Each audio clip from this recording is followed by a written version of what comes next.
There I am. I saw that notification on my end, so that's a good thing. Good. Yay. Okay, good. All right. So then I'm going to come down to Zoom. All right. Good evening. Jan Edwards here with Paving the Way.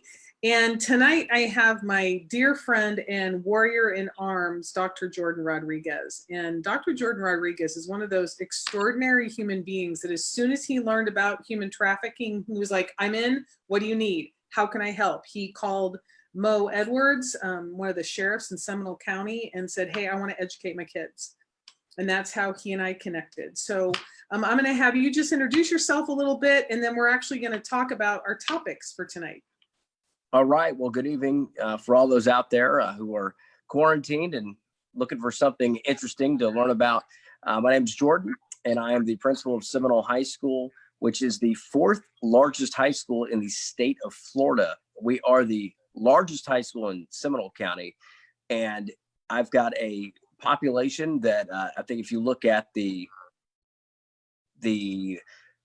demographics of people who might be targeted for trafficking, I've got quite a few that fit that description.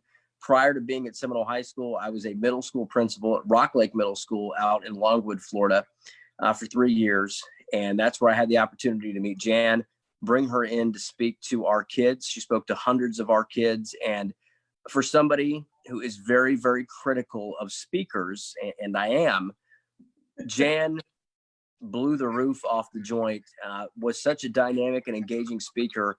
She engaged hundreds of middle school students, which is an exceedingly challenging thing to do. Thank you. Well, I love kids, and apparently they like me too. So it all worked all the way around. So thank you.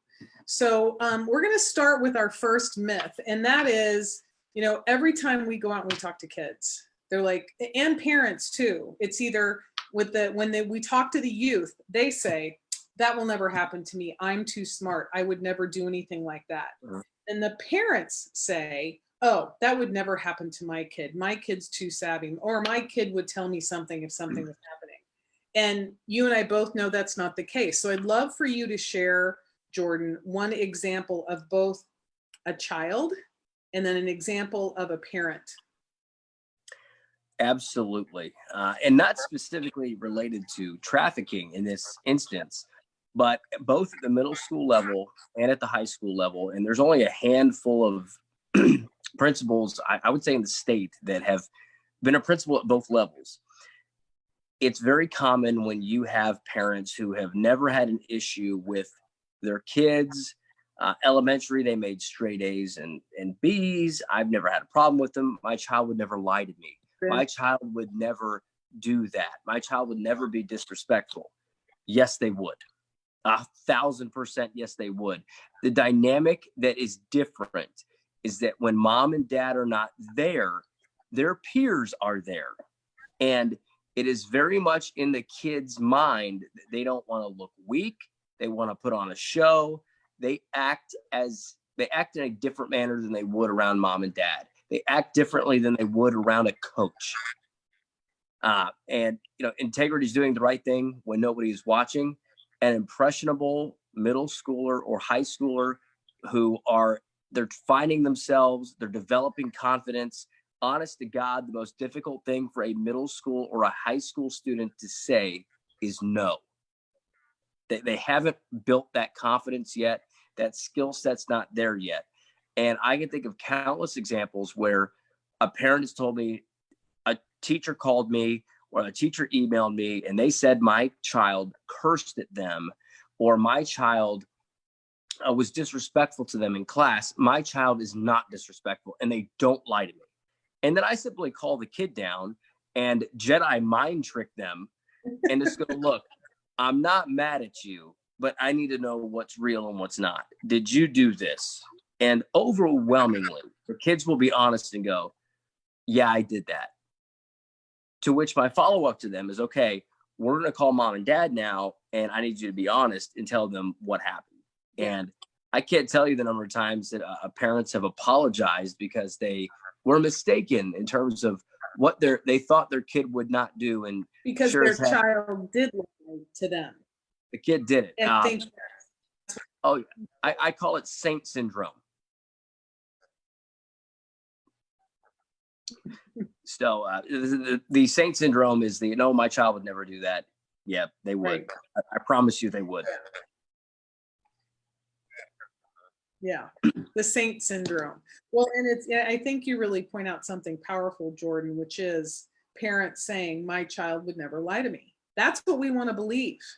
We really do. And during teenage, it's really where they're stretching their boundaries and they're testing their boundaries and they're really seeing what works, what doesn't work. And then they see all these things happening out in the world.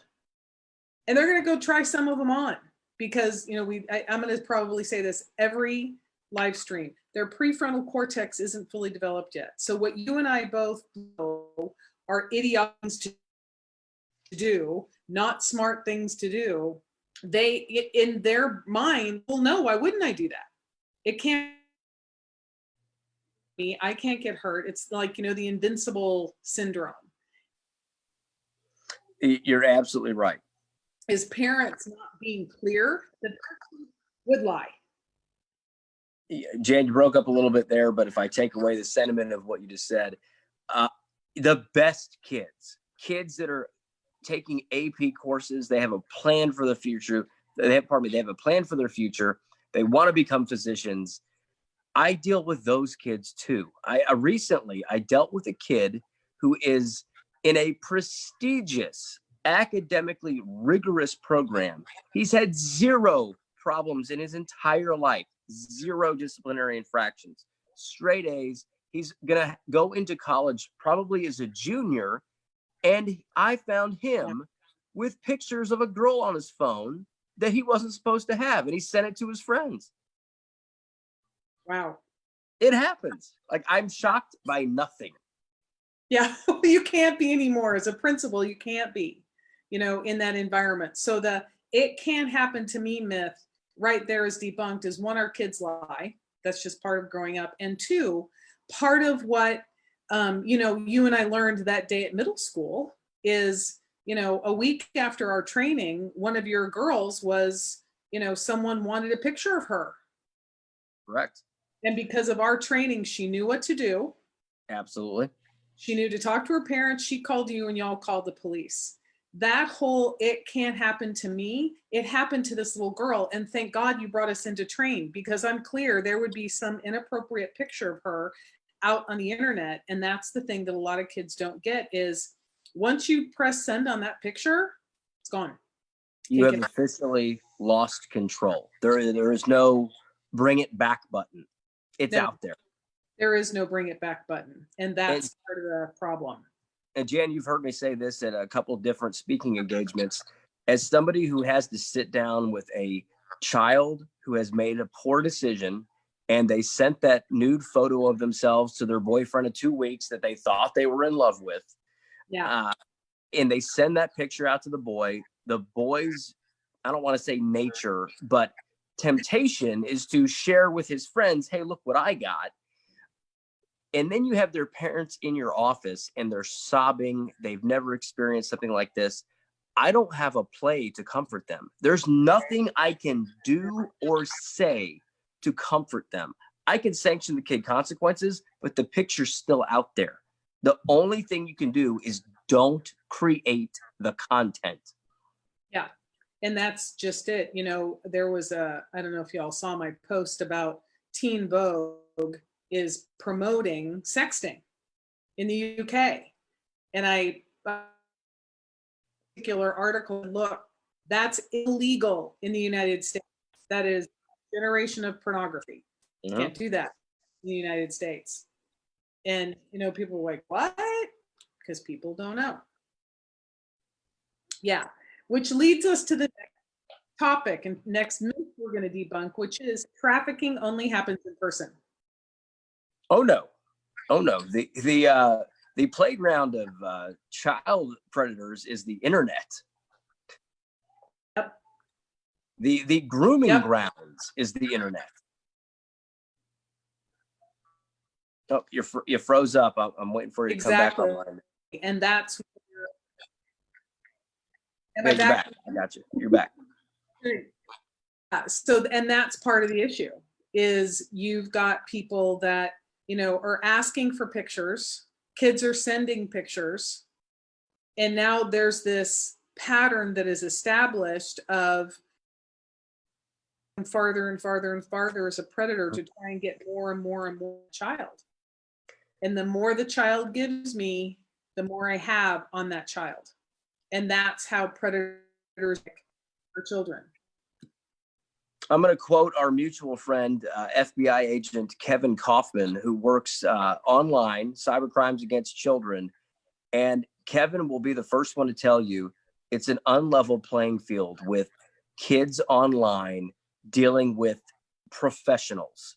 It's like a high school baseball player going up against a major league baseball player on the internet. They're like salespeople in a call center. They have a counter for every objection. It's a script and they stick to it. They're pros. And the other analogy that Kevin gives that I think is brilliant is a parent. I've got a 3-year-old who's sitting in the other room. If he runs in here naked, forgive me. But my 3-year-old in the other room, I would not take to the playground and say, hey, buddy, go have fun by yourself for 3 hours. But that's exactly what parents do with the internet. They don't know what their kids are doing on Instagram or Snapchat or TikTok or anything. No, they don't. And that's that, when we go out and talk to kids, that's the thing I use. I'm like, do y'all know who Serena Williams is? They're like, yeah. I said, can you imagine being on the other end of her serve? They're like, I said, yeah, we'd all be dodging it. We'd just be like, here, I'm just going to hold the racket and stand here and make sure I don't get hit by your 100-mile-an-hour serve. It's the same thing because the prefrontal cortex is not fully developed. So trafficking can start online. And with millions of our kids at home right now, this is a predator's playground. And that's why we're doing this debunking the myths, because our children are at more risk now than ever before. We are in the renaissance of grooming right now with everybody at home. We really are. We really are. And I think that's part of the myth, right? For some people is they think it's only in person, No, that's not the truth. It starts online. Didn't Kevin say it was like 90% of recruitment and grooming starts online? That sounds like something Kevin would say. I don't remember that specifically, but I would not doubt that whatsoever. And right now, everything's online. You buy everything online. Why wouldn't you start grooming online? Yeah. And, and the thing too, I'll post the Florida statute in my comments afterwards, but in the state of Florida, the moment a child takes a picture, an inappropriate picture, that's creation of child pornography. Mm-hmm. The moment it leaves the phone, distribution of child pornography. And the moment it lands on someone's phone, that's possession of child pornography, whether you asked for it or not. Here's a fun tidbit, and I dealt with this at the middle school level.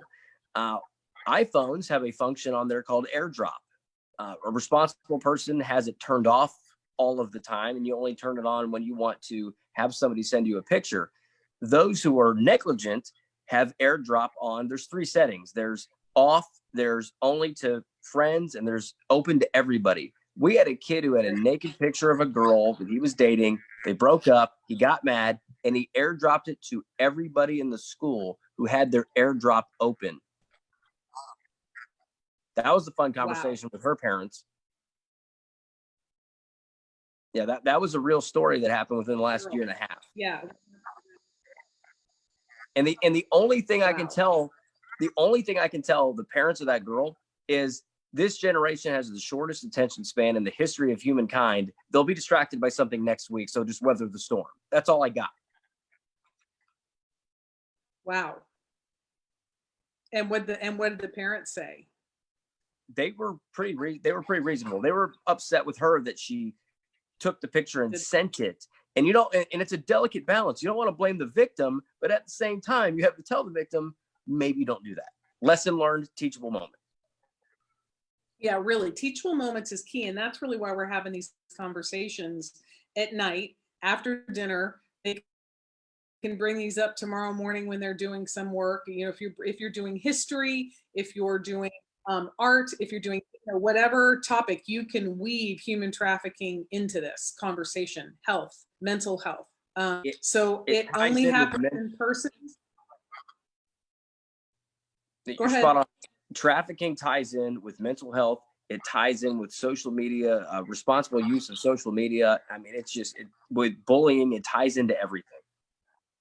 It really does. And it's the source of that. I've got Melissa, she said her daughter and her watched the last session we did last night. Platform to remind her that no one who truly respects you will ever ask for a provocative photo, plain and simple. And 100%. yeah, and when we talk to girls, we'll say, hey, how many of you, have been asked, and almost all of them raise their hand. And, the question we ask is, do you really think he has your best interest in mind when he asks you for that? And girls are like, no. And then we'll ask the boys, do you have any younger sisters? And a lot of them will raise their hand. Say, do you want your sister's picture on someone else's phone? And it was like, no. And they're like, great, well, stop asking. Stop doing, stop asking. And you can see it just starts to sink in the impact this has on them and someone's self-esteem. Jan, let me, a little trivia here. Let's see if you remember, I've said this a couple times that we've been on panels together. How do 3 people keep a secret? They don't say anything. 3 people keep a secret when 2 of them are dead.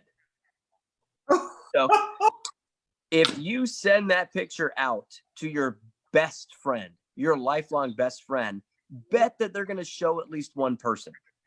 If you send something to a wife, expect that she's going to show it to her husband and vice versa. So if you share any information, even as an adult, be comfortable that that person is going to tell at least one person, and that person is going to tell at least one person. Exactly. Yeah, exactly. And there's several YouTube videos about this online, about where a little girl, same things. A guy asked for a picture. She sent it. He sent it to all the friends, and then they broke up, and he sent it to everyone in the school. And she switched schools. And then sadly, she ended up taking her own life because she continually was bullied because of that one picture. And that's the conversation, because we're talking about, one, it can happen to me. We have proof that it can. Every kid lies. I don't care if it's the best child in the planet, they're going to lie, because the worst thing that a kid can do is disappoint their parents. And we make up stuff in our head that that's going to disappoint our parents, not getting that our parents really, their job is to protect us.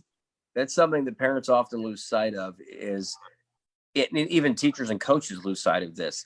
A great kid with a great relationship with his parents might not fear them getting irate, losing control, hitting them, but they fear disappointing them. Absolutely. And it will keep them holding secrets. Mm-hmm. And that's why, we create that safe space when we come in and do the training. It's like, look, if you need to talk to me or Mr. Jordan or one of our mission ambassadors while we're here, we're hanging out. We're going to be here for lunch. And we've had several kids come up, because they're dealing with something at home. We were at a middle school, a great, highly intelligent middle schoolers, and we separated the girls from the boys.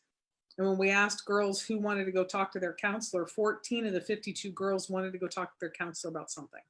Wow. So, our kids are looking for a safe space. And this is, we're home with our kids right now. This is the opportunity for parents to start to open up this kind of dialogue and really empower the kids and give them a safe space to share what they're dealing with. And then for the parents to just really listen, because sometimes that's all our kids want, is to be heard. And if we can provide that safe space, it gives us a platform and an opportunity to integrate some of these conversations into everyday dialogue. The thing you've heard me say this before, pardon me, the thing that you've heard me say before is keep kids off social media. If they're middle schoolers, they don't need it. Keep them off it. High schoolers, they can navigate it a little bit better, but what, in my experience, very, very few of them do well is know how to navigate the waters when it's out of their control. When something bad happens, these kids aren't trained on how to handle it, nor do they have, you've mentioned the prefrontal cortex. These are not developed brains we're dealing with, especially with males. You're talking mid-20s before they've got it together. My wife would tell you mid-30s, I'd agree. Just so you know, I'd agree. That might be a low estimate, but the kids don't know how to handle it when it gets bad. Mhm. They don't. And that's in the first place they go in the realm of disappointment is I've got to do something. Right. And, inside the realm of bullying and the feeling of being trapped and having no safe place to go, that's when children end up taking their lives. And we don't want that to happen. We want to provide that safe space for our kids to have a conversation. I've got one of my mission ambassadors on. She says, and teens are constantly distracted. And it's true. They can press send on something they didn't mean to send out, and then poof, it's gone. And one of the things you said at one of the trainings was, if there's a picture on your phone and you don't want your mom to see it, take it off your phone. 100%. I tell the kids all the time, if you handed your phone to me right now, or your mom or your dad or your pastor or grandma or your coach, would you be comfortable with them reading through your text strings, reading your emails, and looking at your pictures? If the answer is no to any of those things, clean the phone. Yep. You got some splaining to do, Lucy. Clean it up. Clean it up. And because there's, apps that hide things, we talked about Calculator Plus, there's apps that hide other pictures and hide stuff. That's the conversation. As a parent, you can actually empower your kid to go, hey, I was listening to this video last night and they were talking about apps on your phone that can hide stuff, and tell me about TikTok, or tell me about Discord, or what's this Calculator Plus thing. Kids love to teach their parents. They love to educate someone older than them. So it's a great opportunity for you to say, show me what it does. Show me how it works so I can understand.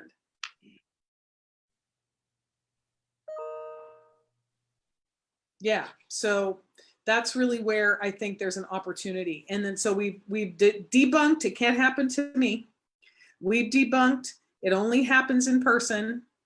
Kids are recruited and groomed. They watch right now Pornhub. We're all trying to pull Pornhub offline because there's more and more videos of young people being hurt that are being uploaded on Pornhub. So we want to stop that. And then the last thing we want to debunk is it's only sex or commercial sex. So I want to talk a little bit about labor trafficking. Well, don't I have a great story for you? Yeah. So I was at Winter Springs High School as an assistant principal, and all of a sudden we had 18 Guatemalan students transfer into the school. Wow. And they were registered by two people. Two people claimed 18 Guatemalan kids. This is about 5 years ago. 18 Guatemalan students. They were very hesitant to speak to anybody on campus, whether they were Spanish speakers or not. Very few of them seemed engaged with the curriculum or anything related to academics. And what didn't even register in my mind at the time, I was an assistant principal, was these kids are here for labor trafficking.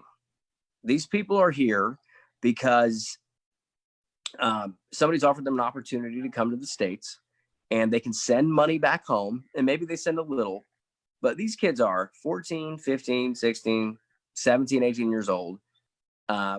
The handlers, that I would call them, the guardians or handlers, so to speak, give them no leeway, no options. It's a facade that they get to send any money back home because these people are profiting off these kids. And it's heartbreaking, and not to mention that, but I'm a big UCF fan. I go to UCF tailgates all the time, and I see the kids running up to you at a tailgate, and they try to sell you the magazines, and they try to sell you stuff. And they're often young minority males, and they're tugging on your heartstrings. Hey, I'm going to be the first young man in my family to go to college, and would you buy some magazines from me? And they might have a little piece of paper in a plastic sheet that says what organization they're from. Nobody confirms it. Yeah. But when I'm around people that give the kids money, I go, hey, just so you know, there's a very high likelihood that kid's out here maybe getting a few bucks, but there's an adult profiting off the backs of these kids, and that's labor trafficking. Yeah, exactly. And so, I'm going to say that trafficking hotline number. I'm going to post the trafficking hotline number. I just had a friend of mine, Katie, who's on here. She was driving out of her old neighborhood, and there were these little girls putting, postcards on doors, and they were clearly prepubescent. They had no water, they had no adult supervision. And Katie's like, I'm pretty sure, because she has a safe house down in the Dominican Republic. She's very clear about what to do down there, right? And she's like, hey, this is what I think I'm seeing. This is what I think I should do. Is that right? And so I reached out to my friends at DCF, and they said, first thing is you want to call the Florida abuse hotline if it's a child. I'm going to post that line too. And the second thing is to call the National Trafficking Hotline. I was just on a call earlier today with people around the state, and one of the things that we're dealing with this virus is there's a lot of safe houses that aren't taking survivors. They've got to be vetted first medically, and it's the same thing with youth. We don't have very many beds in the state of Florida for youth. So that's one of the things that we really want to be cognitive of is, first you got to call and make sure, and then you can also check in if there's kids in the neighborhood and they're hanging stuff on the doorknob. It's like, hey, where's, are you here with an adult? Where's your water? You can actually engage in a conversation just to check in. It could have been this person's nieces, and he went up to a 7-Eleven to go get water and come back. I mean, we don't know, but that's the kind of stuff you just want to be on the lookout for. What's a shame is right now everybody's, not everybody, but many people are living in fear. There's hysteria. And just this evening, if you watch the national news, the president came out with some of his cabinet members and spoke about efforts we're taking against Venezuela because there's concern that the cartels are capitalizing on COVID-19. And it's the same deal with traffickers. Unfortunately, these people don't operate within the confines of the law normally. So why would they now? Yeah, and that's the piece is, these are not, they might have gold teeth and they might have gold chains. These are very smart business people. They know exactly what they're doing. Our children are worth a lot of money. I was just talking to one of my neighbors today, and she said she remembers back when she was young and some of her friends wanted to travel to Turkey. She didn't. She's like, I'm not going to Greece. She was, I'm not going to Turkey. And her two friends never came back. Wow. And this was, 40 years ago. So, these are very smart people. They know what the market wants. It's not, it's marketing to them. And sex really does sell. So it's not just online, and it's not just in person, it's online, and it's not just for sex. There is labor trafficking out there. And that's part of what we want to have straightforward conversations about. And I'm seeing more and more articles every day that the FBI, local authorities are all worried about the rise in child abuse and child pornography and sex trafficking, because all our kids are at home and they're going to be bored, and not everybody's parents are home with them. Right. So, all right, it's 8:28, and I'm going to look on my feed. I've just posted the hotline. I've posted the Florida abuse hotline number. If anybody has any questions, now would be the time to put them in the feed, and Jordan and I will do our best to answer them. Let's see, got a couple things. Let's see, scarily in times like this, parents and family members will traffic their children out of perceived survival or desperation. This is from one of our mission ambassadors, Melissa Anthony. It was one of our concerns about, about schools being closed down. Let's see, Daphne says, Jordan, how can you distinguish when someone's being labor trafficked? What are some of the signs? Not being engaged at the school level, not being engaged with the school. They're there as an obligation. They try to keep a low profile. They're not necessarily kids that they're not getting in trouble. They're keeping a low profile. And that was my experience with the kids at Winter Springs. You would almost have, out of the 18 kids, one or two of the boys would be the leaders, but I would call them silent leaders, where if you had a kid, one of the young ladies that was trying to speak up, maybe to get some help or something, that kid would hush them. So in terms of labor trafficking, you're looking for the kids that they're there because they have to be, but they're also not trying to raise any flags. So a kid that's totally disengaged, but doesn't give you a whole lot of information, kind of guarded, something to be mindful of. Yeah, well, and it's very similar to the signs of really sex trafficking, is they keep to themselves, they stay away from everybody, they do the minimum, right? They don't want to stand out. A lot of kids, we talked about this, a lot of kids, were eating lunch in the library.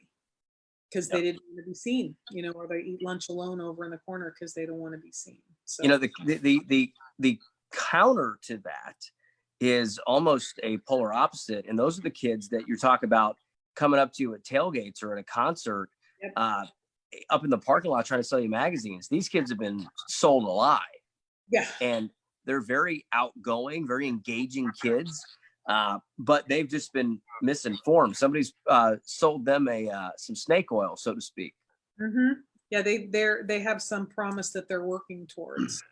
Yeah. All right, it is 8:30. We debunked 3 myths tonight. It can happen to me. Clearly, it can. Trafficking is only sex. That's not true. There is labor trafficking. And lastly, it only happens in person. We demonstrated that it happens online too. Tomorrow night, we're going to have our buddy Mo.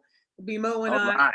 Yeah, Maurice Edwards, who's a sheriff at Seminole County. And we're going to debunk that buyers are always men, that kids are kidnapped by people in white vans, and that traffickers and predators only victimize people they don't know. So that's what we're debunking tomorrow night. And I'm super excited is we've got a whole group of mission ambassadors that are going to take this again, and they're going to do it all in Spanish. Hey, all right. Yeah, I know. It's very exciting. So Jordan, thank you. Thank you so much for being with us tonight. I really do appreciate your time and your energy and your effort and your partnership. I was thinking about it together. You and I have educated, almost 1,500 kids. That goes a long way. It sure does. It's 1,500 lives we've altered. So thank you. Thank you again. Good night, y'all. Have a great evening. Good night. Good night.